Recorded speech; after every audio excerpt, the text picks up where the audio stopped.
ಕೋಟಿ ಸೂರ್ಯ ಸಮಪ್ರಭ ನಿರ್ವಿಘ್ನಂ ಕುರು ಮೇ ದೇವ ಸರ್ವ ಕಾರ್ಯೇಷು ಸರ್ವದ. ಎಲ್ಲರಿಗೂ ನಮಸ್ಕಾರ.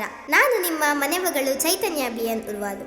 ಸ್ನೇಹಿತರೆ, ಹಬ್ಬಗಳು ಒಂದರ ಹಿಂದೆ ಒಂದಾಗಿ ಬಂದು ನಮ್ಮನ್ನೆಲ್ಲ ಉತ್ಸುಕರನ್ನಾಗಿ ಮಾಡುತ್ತದೆ. ಹಾಗೆಯೇ ಬಂತು ನೋಡಿ ಗೌರಿ ಗಣೇಶ ಹಬ್ಬ. ಸಡಗರವೋ ಸಡಗರ. ಹಾಗಾಗಿ ನಾನು ಗಣೇಶನು ವಿಘ್ನ ನಿವಾರಕನಾದ ಕಥೆಯನ್ನು ಹೇಳುತ್ತೇನೆ. ವಿಘ್ನಕ್ಕೆ ಅಧಿಪತಿ ವಿನಾಯಕ ಹೇಗಾದನೆಂದು ತಿಳಿಯೋಣ. ಒಂದು ದಿನ ಅನೇಕ ದೇವತೆಗಳು, ಋಷಿ ಮುನಿಗಳು ಪರಮೇಶ್ವರನ ಬಳಿಗೆ ಬಂದು ಈ ರೀತಿಯಾಗಿ ಬೇಡಿಕೊಂಡರು: ಸ್ವಾಮಿ, ವಿಘ್ನದಿಂದಾಗಿ ನಮ್ಮೆಲ್ಲ ಕೆಲಸಗಳು ಅಡಚಣೆಯಾಗುತ್ತಿದೆ. ನಾವೆಲ್ಲ ಅವರನ್ನು ಪ್ರಾರ್ಥಿಸಿ ವಿಘ್ನವನ್ನು ನಿವಾರಿಸಿಕೊಳ್ಳೋಣ ಎಂದರು. ತನ್ನಿಬ್ಬರು ಪುತ್ರರಲ್ಲಿ ಒಬ್ಬನಿಗೆ ಅಧಿಪತ್ಯ ನೀಡಬೇಕೆಂದು ಶಿವ ತೀರ್ಮಾನಿಸಿದರು. ಅಲ್ಲೇ ಇದ್ದ ಗಜಾನನ, ನಾನು ನಿಮ್ಮ ಹಿರಿಮಗನಲ್ಲವೇ, ನನಗೆ ಅಧಿಪತ್ಯ ನೀಡಿ ಎಂದನು. ಆವಾಗ ಎರಡನೇ ಪುತ್ರ ಕುಮಾರಸ್ವಾಮಿಯು ಅಣ್ಣ ಡುಮ್ಮ ಹಾಗೂ ಕುಳ್ಳ, ಹಾಗಾಗಿ ಅವನು ಈ ಅಧಿಪತ್ಯಕ್ಕೆ ಅರ್ಹನಲ್ಲ. ಹಾಗಾಗಿ ನನಗೆ ಈ ಅಧಿಪತ್ಯವನ್ನು ನೀಡಿ ಎಂದನು. ಇವರಿಬ್ಬರ ವಾದ ವಿವಾದಗಳನ್ನು ಕೇಳಿದ ಶಿವ ಕಿರುನಗುತ್ತಾ, ಪುತ್ರರೇ, ನಿಮ್ಮಿಬ್ಬರಲ್ಲಿ ಯಾರು ಈ 3 ಲೋಕದಲ್ಲಿರುವ ಪುಣ್ಯ ನದಿಗಳಲ್ಲಿ ಸ್ನಾನ ಮಾಡಿ ನನ್ನ ಬಳಿ ಬೇಗ ಬರುತ್ತೀರೋ ಅವರಿಗೆ ಈ ಪಟ್ಟವನ್ನು ನೀಡುತ್ತೇನೆ ಎಂದರು. ಈ ಮಾತನ್ನು ಕೇಳಿದ ಕುಮಾರಸ್ವಾಮಿಯು ನವಿಲನ್ನೇರಿ ವಾಯುವೇಗವಾಗಿ ಹೊರಟರು.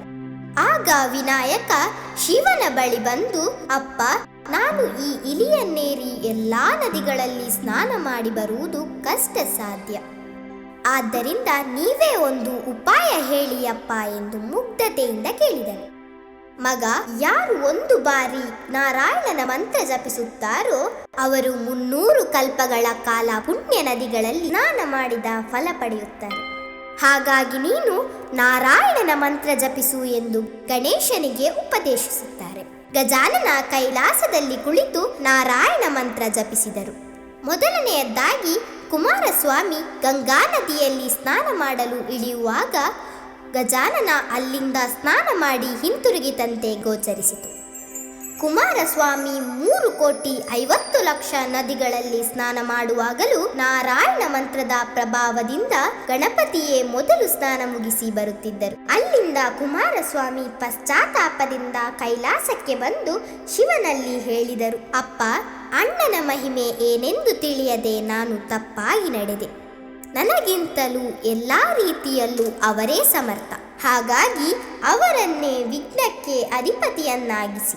ಆ ಪ್ರಕಾರ ಭಾದ್ರಪದ ಶುಕ್ಲ ಚತುರ್ಥಿಯಂದು ಪರಮೇಶ್ವರ ಗಣೇಶನಿಗೆ ವಿಘ್ನಾಧಿಪತಿ ಪಟ್ಟ ಕಟ್ಟಿದರು. ಅಂದಿನಿಂದ ಗಣೇಶನನ್ನು ವಿಘ್ನೇಶ್ವರನೆಂದು ಪೂಜಿಸುತ್ತಾ ಹಲವು ವಿಧದ ಭಕ್ಷ್ಯಗಳನ್ನು ಸಮರ್ಪಿಸುತ್ತಾರೆ. ಕೇಳಿದಿರಲ್ಲ ಸ್ನೇಹಿತರೆ, ಗಣೇಶನು ವಿಘ್ನ ನಿವಾರಕನಾದ ಕಥೆಯನ್ನು. ಎಲ್ಲರಿಗೂ ಗಣೇಶ ಚತುರ್ಥಿಯ ಹಾರ್ದಿಕ ಶುಭಾಶಯಗಳು. ಹಾಗೂ ವೀಕ್ಷಿಸಿದ ನಿಮಗೆಲ್ಲರಿಗೂ ವಿಘ್ನ ನಿವಾರಕನು ಆಶೀರ್ವದಿಸಲಿ. ಧನ್ಯವಾದಗಳು.